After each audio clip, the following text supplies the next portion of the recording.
좋아요 및 구독은 만물유래 전설야담 콘텐츠 제작에 큰 힘이 됩니다. 고맙습니다. 전설야담 귀신 내쫓을 때 복숭아 가지를 휘두르는 곡절. 선비가 검은고 좋아한 까닭. 고려가 원나라로부터 간섭을 심하게 받던 13세기 말역, 홍자본은 국왕에게 백성을 편하게 해주는 18가지 일이라는 개요간을 올리는가 하면 왕을 모시고 원나라를 다녀오는 등 여러모로 나라를 위해 애썼습니다. 그의 아들 홍수는 바둑을 무척 좋아해 틈만 나면 누군가와 내기를 걸고 바둑을 두었습니다. 홍수는 이순이라는 사람과 종종 내기 바둑을 두었으며 항상 홍순이 이겨서 내기로건 물건을 차지했습니다. 오호, 이 그림 좋구먼. 내기에 이겨서 그런지 기분은 더욱 좋고. 내일 다른 걸 걸고 또 바둑을 둡시다. 그거 좋지요. 이후에도 여러 차례 내기 바둑을 두었지만 역시 홍순이 이겼습니다. 자존심이 심하게 상한 이순은 계속 내기 바둑을 도전했으나 실력으로 도저히 홍순을 당해내지 못했습니다. 결국 이순은 가지고 있던 좋은 그림이나 서예 작품을 모두 내주었습니다. 마지막으로 한 번만 더 둡시다. 이번에는 뭘 걸겠소? 보아하니 서화는 바닥난 것 같은데. 내기에 진다면 저기 현악금을 드리지요. 현악금은 고구려 왕산악이 직접 작곡한 곡을 연주할 때 검은 학이 날아들어 음악에 맞춰 춤을 추었다 하여 붙여진 검은고 별칭입니다. 하지만 이순은 내기에 또 져서 현악금을 어쩔 수 없이 내줘야 했습니다. 이순은 다른 건 몰라도 유난히 아끼는 검은고인지라 싱숭생숭하여 아쉬운 마음에 홍순에게 한마디 했습니다. 이건 대대로 내려온 우리 집 가부라오. 벌써 200년이 되어 신이 붙어 있으니 잘 간직하시오. 검은고에 무슨 신이 붙는단 말이요? 그런 농담하지 마시오. 홍수는 내기 바둑으로 차지한 물건이라 그 검은고를 집에 가져다 놓기는 했으나 어쩐지 불안했습니다. 워낙 겁 많은 성격이어서 이순의 농담 같은 말이 마음에 걸린 까닭입니다. 그해 겨울 어느 날 날씨가 몹시 추워 검은고의 줄들이 잔뜩 얼어 있을 때 바람이 슬쩍 지나가자 스르릉 소리가 났습니다. 대낮이라면 잘 들리지 않을 소리였으나 조용한 한밤중에 일어난 소리라 방 안에 크게 울렸고 깊은 잠에 들지 못한 채 누워있던 홍수는 깜짝 놀라 벌떡 일어났습니다. 어허, 검은고가 드디어 도섭을 부리는구나. 도섭불이라는 말은 모양을 바꿔 다른 모습으로 변하다라는 뜻이니 홍수는 검은고에 귀신이 들려 뭔가로 변신하려는 걸로 오해했습니다. 하여 홍수는 복숭아 가지로 검은고를 마구 때리며 귀신을 내쫓으려 몸부림쳤습니다. 귀신아, 썩 물러가라. 홍수는 어둠이 거칠 때까지 복숭아 가지를 휘두르며 검은고 여기저기를 때렸습니다. 홍수는 왜 밤새도록 검은고를 복숭아 나무 가지로 때렸을까요?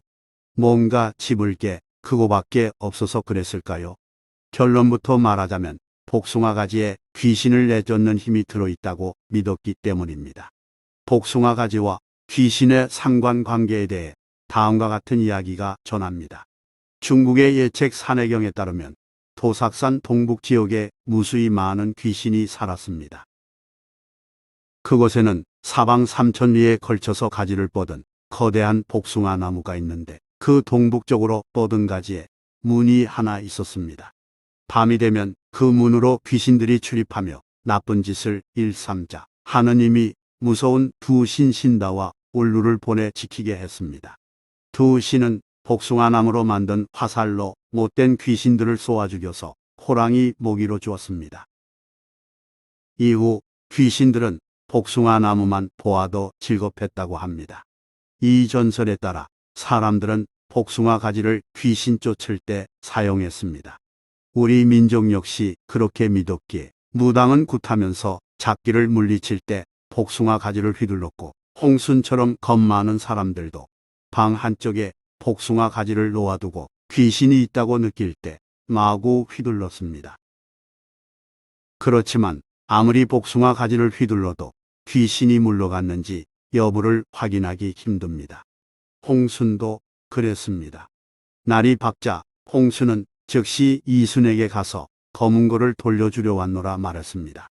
그러나 이순은 얼굴이 벌겋게 달아오르고 눈이 벌끈 홍순의 표정을 보더니 상황을 짐작하여 속으로는 빙긋 웃고 겉으로는 딱 잡아대었습니다. 난 받지 못하겠소이다. 원래 신이 붙은 괴물이었는데 떠맡을 사람이 생겨 다행으로 여겼다오. 그런데 왜 그걸 도로 받겠소? 홍순은 예상과 다른 이순의 반응에 당황하여 사정하듯 말했습니다. 미안하오. 이제까지 내기에서 받은 서화를 모두 돌려드릴 테니 제발 검은고를 받아주오. 그러자 이순은 홍순을 천천히 바라보더니 마지못한 듯 말했습니다. 정말 돌려받고 싶지 않지만 정 그렇다면 받아들이리라. 검은고가 가보만 아니라면 그대 사정을 봐줄 일이 아니지만 고맙소. 내 당장 모두 가져다 드리리다. 홍순은 그 길로 집으로 달려가서 즉각 되돌려 주었습니다. 고려 마렵 학자 이재현의 여공패설에 나오는 일화로 홍순은 내기 바둑에는 이겼으나 때로는 지고만 셈입니다. 한편 옛날 선비들은 어찌하여 검은고를 좋아했을까요?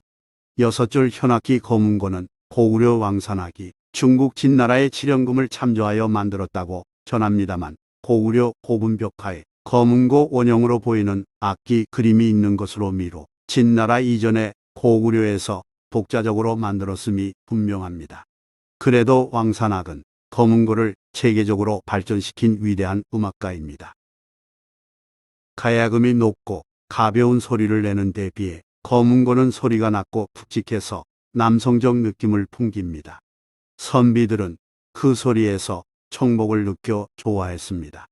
청복은 물질이나 명예에 대한 욕심을 버리고 맑은 마음에서 얻는 행복을 뜻하는 말입니다. 하여 탐욕을 멀리하고자 하는 선비는 검은고를 연주하며 그 소리에서 평화로운 기분을 맛봤습니다. 고려시대 학자들은 물론 조선시대 선비들도 집에 검은고를 한 대씩 갖고 있으면서 틈나는 대로 연주한 이유가 여기에 있습니다. 같은 맥락에서 중국 위말기 진나라 초기 정치에 등을 돌린 채 대나무 숲에 모여 청담을 나눈 7선비 중림칠 현도 칠연금을 연주하면서 술을 마시며 세월을 보냈습니다.